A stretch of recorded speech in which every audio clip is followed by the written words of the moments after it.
যথেষ্ট গুৰুত্বপূৰ্ণ বিষয়। আপোনালোকে নিশ্চয় জানি আছে যে আমাৰ দেশী জনগোষ্ঠীটো অসমৰ, পশ্চিম অসমৰ তথা অসমৰ এটা ভূমিপুত্ৰ। আৰু বৰ্তমান ৰাজনৈতিক এটা কুচকাৱাজ আমি ইতিমধ্যে পৰিলক্ষিত কৰিছোঁ আৰু আপোনালোকেও নিশ্চয় অৱগত যে এই অঞ্চলটোত সামৰি আমাৰ কোচ ৰাজবংশী বা KSC অটনমাস কাউন্সিল এখন দিয়াৰ যোজা চলিছে আৰু এইটো তেওঁলোকৰ অতি পুৰণি দাবী। আমাৰ কথা হ'ল কোনো এটা খিলঞ্জীয়া জাতি জনগোষ্ঠীয়ে যদি তেওঁলোকৰ উন্নয়নৰ কাৰণে কিবা সুবিধা পায় বা চৰকাৰে দিয়ে তাত আমাৰ আপত্তি কৰিব লগা নাই। কিন্তু কথা হৈছে কি, যদি আমি বিশ্লেষণ কৰোঁ তেতিয়াহ'লে প্ৰথম কথাটো হ'ব যে আমি যিখিনি দেশী মানুহ সেই মানুহখিনি আমি ইয়াত অবিভক্ত গোৱালপাৰা যিটো পশ্চিম অসম কয় এইখিনিত আমি বসবাস কৰোঁ বা আমাৰ ইয়াতো আদি পুৰুষৰ ভূমি। এই আদি পুৰুষৰ ভূমিত আমি কিন্তু কোচ ৰাজবংশীসকলৰ লগত যদি ইতিহাসে কয় আমি সমগোত্ৰীয় মানুহ, একে গোত্ৰৰ মানুহ। তাৰ ওপৰত কথাটো হৈছে যে বিভিন্ন ইতিহাসে আমাক কৈ আহিছে যে আমি এই অঞ্চলৰ ভূমিপুত্ৰ আৰু কোচ ৰাজবংশীসকলৰ লগত আমাৰ গোত্ৰীয় সম্পৰ্ক এটা আছে। ধৰ্মান্তৰিত এটা ইতিহাস আছে, সেইটো ইতিহাসে প্ৰমাণ কৰিছে। আৰু শেহতীয়াকৈ আপোনালোকে যদি চাবলৈ যায় 1894 চনত WW হাণ্টাৰ চাহাবে তেওঁৰ যিটো ৰিপৰ্ট আছিল চেঞ্চাছ ৰিপৰ্ট, তাত আমাৰ কথা লিখিছে কোচ মুছলমান বুলি আৰু বাকীসকলক কোচ হিন্দু হিচাপে লিখিছিল ৰাজবংশীসকলক। আৰু তেতিয়া 5জন নে 6জন আনআইডেণ্টিফাইড মুছলিম আছিল বুলি কোৱা হৈছিল। আৰু তেতিয়া আমাৰ অবিভক্ত গোৱালপাৰা জিলাখনত 98,000 আমাৰ দেশী কমিউনিটিৰ মুছলিম আছিল, যিটো অসমৰ জনসংখ্যাৰ প্ৰায় আপোনাৰ তেতিয়াৰ জনসংখ্যাৰ প্ৰায় 22% হ'ব বুলি কৈছে। অন্যফালে দেখা যায় যে কৃষ্টি, কালচাৰ, বিয়া বাৰু এইবিলাকো আমাৰ কোচ ৰাজবংশীসকলৰ লগত একে বুলি তেওঁ উল্লেখ কৰিছে।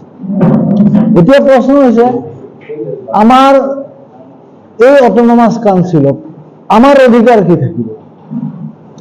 আমাৰ অধিকাৰ কি থাকিব? ইয়াত দেখা যায় যদি বড়ো, ৰাভা এইবিলাক অটনমাস কাউন্সিলৰ এৰিয়াখিনি বাদ দিয়া যায় আৰু বাকী অন্যান্য জাতি জনগোষ্ঠী যদি বাদ দিয়া যায় তেতিয়াহ'লে যিখিনি অঞ্চল থাকিব তাত আমি দেশী জনগোষ্ঠী আৰু ৰাজবংশী জনগোষ্ঠী সমান প্ৰায় সমান আমি মানি নল'ম।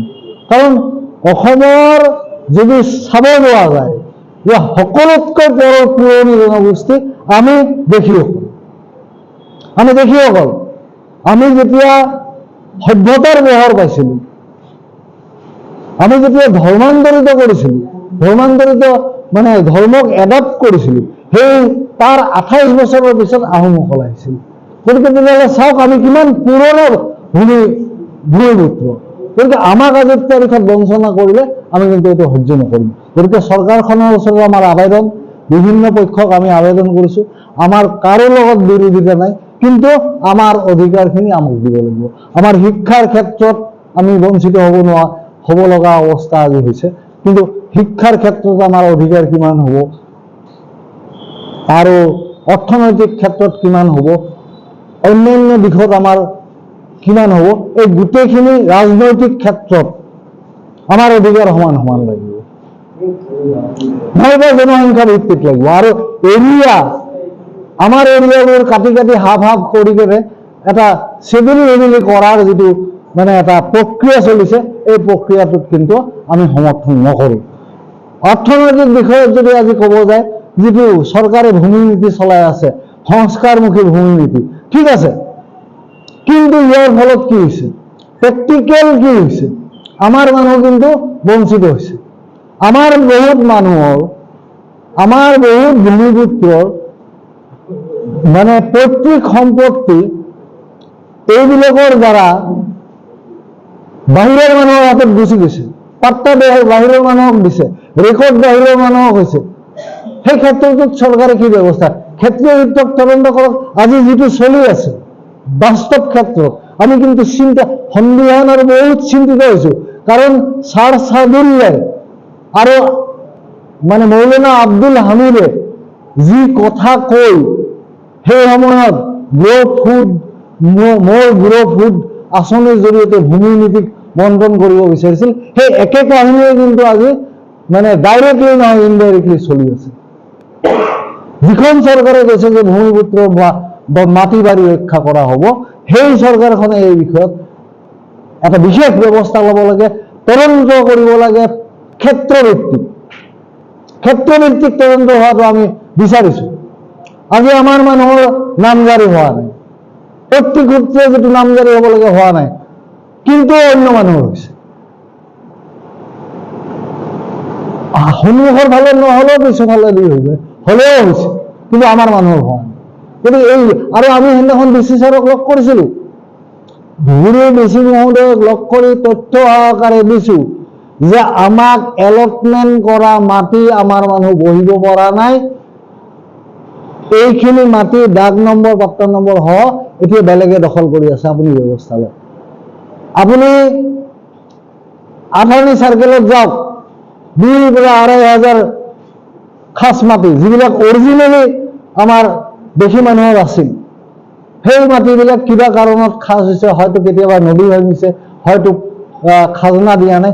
এই মাটিখিনি আজি কিন্তু তাত কিন্তু এজনো খিলঞ্জীয়া মানুহে তাত পোৱা নাই। তাত চব ৰেকৰ্ড হৈছে বাহিৰৰ পৰা অহা মানুহ, প্ৰব্ৰজনকাৰী মূলৰ মানুহখিনিয়ে তাত ৰেকৰ্ড কৰিছে। আমি কোৱা নাই তেওঁলোক ভাৰতীয় নহয়, সেইটো বেলেগ কথা, কিন্তু মাটি বাৰীৰ ক্ষেত্ৰততো আমাৰ অধিকাৰখিনি আমাক লাগিব, সেইটো আমাক লাগিবই। তো এই বিষয়বিলাক আমিতো কৈছোৱে যে আমাৰ মাটি আছিল, হেৰি আমাৰ মাটি আছিল, কিবা কাৰণত নদীয়ে ভাঙিছে, আকৌ উঠাইছে, বা ক'ৰবাত খাজনা দিয়া নাই, মানুহবিলাক দূৰত গুচি গৈছে নদী ভাঙি, তাৰ কাৰণে মাটিবিলাক খাচ হৈ গৈছে। কিন্তু অসম চৰকাৰৰ কিবা এটা সেই তাহানি যুগৰ এটা নীতি আছে নাই, মানে 1856 বোধহয় যিখন আইন, সেই আইনৰ মতে কিছু নিয়ম আছে, যিটো মানে ছাৰ ছাদুল্লাৰ উত্তৰাধিকাৰী সূত্ৰে এই আইনবিলাক আহিছে। গতিকে সেই কথাবিলাক বৰ্তমান চৰকাৰে কি কৰিব? বৰ্তমান চৰকাৰেতো কৈছে যে মানে ভূমিপুত্ৰসকলৰ মাটি বাৰী আমি ৰক্ষা কৰিম, সেই অধিকাৰ আমি দিম। তেতিয়াহ'লে আমাৰ কি হৈছে?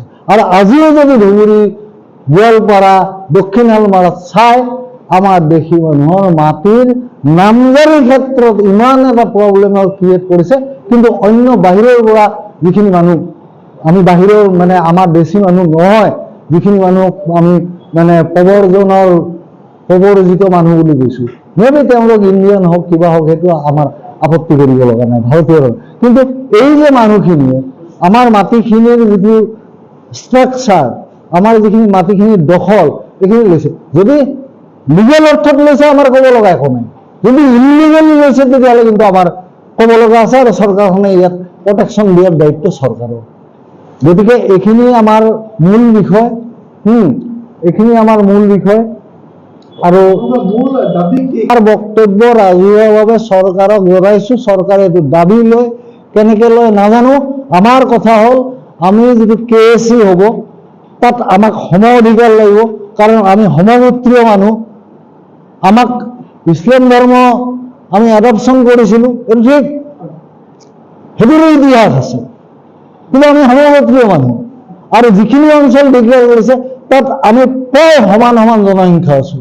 গতিকে সেই ক্ষেত্ৰত আমাক ৰাজনৈতিক ক্ষেত্ৰত সমান অধিকাৰ দিব লাগিব, আমাক শিক্ষাৰ ক্ষেত্ৰত সমান অধিকাৰ দিব লাগিব, নিয়োগৰ ক্ষেত্ৰত সমান অধিকাৰ দিব লাগিব, মানে ভূমি সম্পত্তিৰ ক্ষেত্ৰত আমাক সমান অধিকাৰ দিব লাগিব। আজি যিটো হৈছে বড়োলেণ্ডত আপোনাৰ যিটো ভূমি ক্ষেত্ৰত হৈছে, অসমীয়া মানুহে চাবাৰ কৰি আছে, তো সেইটো ইয়াত একো নতুনকৈ হ'বলৈ আমি চাওক, তেওঁলোকে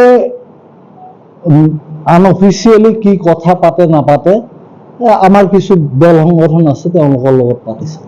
আমাৰ হয়েছে অফিসিয়াল সৰকাৰিভাবে কি হব, আৰ তেওঁলোকৰ যদি দৰকাৰ আছে আমাৰ লগত যোগাযোগ কৰক, কি কথা বুঝিছে তাহলে আমি আপত্তি নকৰো, আমি তেওঁলোকে পোৱাটো একদম আপত্তি নকৰো, সমৰ্থন কৰিম, কিন্তু আমাৰ অধিকাৰ আমাৰ লাগিব, আমাৰ অধিকাৰ আমাক বঞ্চিত কৰি নহব। কাৰণ আজি যদি সেনেকুৱা হয় তেতিয়াহ'লে আমার মানুহটো রাজনৈতিক অধিকার ক'ত পাব?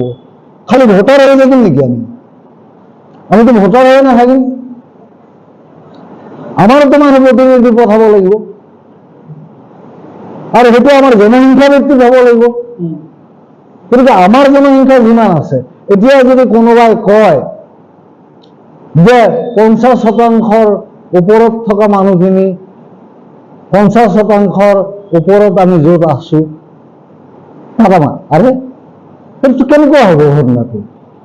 আমাৰ 40% মানুহ, আমাৰ তো এনেই ভূমিপুত্ৰসকল এনেই কম, আকৌ আমাক ভাগ ভাগ কৰাৰ আমি তো নিবিচাৰো, আমি এইটো হ'বলৈ দিব নোৱাৰো। আমি একেলগে থাকিম, আমি সমগোত্ৰীয় মানুহ, আমাৰ আপত্তি নাই।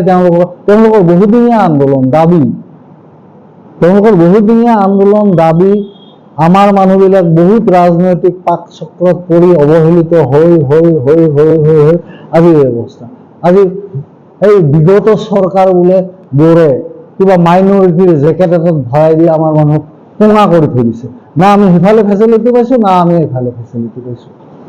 গতিকে সেই কথাটো এতিয়া আৰু নহ'ব। এতিয়া ল'ৰা শিক্ষিত হৈছে, এতিয়া ল'ৰা জনা হৈছে, ৰাইজ সচেতন হৈছে, গতিকে সেইটো আমি হ'বলৈ দিব নোৱাৰো। আমাৰ স্পষ্ট কথা, দিয়ক, আমাৰ আপত্তি নাই, আমি বৰঞ্চ সমৰ্থন কৰিম, কিন্তু আমাক সম অধিকাৰ লাগিব, আমাক সম অধিকাৰ লাগিব। বোলে এই আপোনালোকক 25% দিলো, 20% দিলো, এইটো নহ'ব।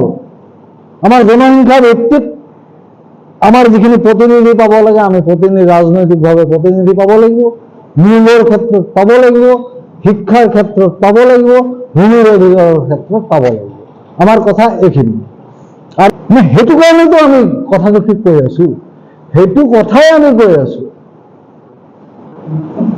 সেইটো কথাই আমি কৈ আছো যে আমি য'ত জনসংখ্যাৰ কথা কৈছো, জনসংখ্যাৰ ভিত্তিত কৰক প্ৰতিনিধিত্বটো, ৰাজনৈতিক প্ৰতিনিধি জনসংখ্যাৰ ভিত্তিত কৰক, তাত আমাৰ আপত্তি কৰিব লগা নাই। কিন্তু তোমাক এই 10% দিলো, 5% দিলো, 3% দিলো, 20% দিলো, 25% দিলো, এইবিলাকত নহ'ব, এইবিলাকত নহ'ব। কাৰণ আমাক কি হিচাপে এইটো কৰিব? আমাৰ কি তাৰমানে স্বীকৃতি নাই? আমি কিন্তু ভূমিপুত্ৰ নহয়, আমি অসমৰ নাগৰিক নহয়, আমি ভাৰতৰ নাগৰিক নহয়। সংবিধানটো চবৰে কাৰণে একে। গতিকে সংবিধানতে আমাক কোন হিচাপে বঞ্চিত কৰিব? সেইটো আমাক প্ৰথম কথাৰ প্ৰশ্নটোৰ উত্তৰ আমাক লাগে। কাৰণ এনেকুৱা কোনো প্ৰয়োজন নাই যে আমি ইছলাম নহ'ব, ধৰ্মৰ কাৰণে আমাক বঞ্চিত কৰিব, এইটো কিন্তু আমি সহ্য কৰিব নোৱাৰো।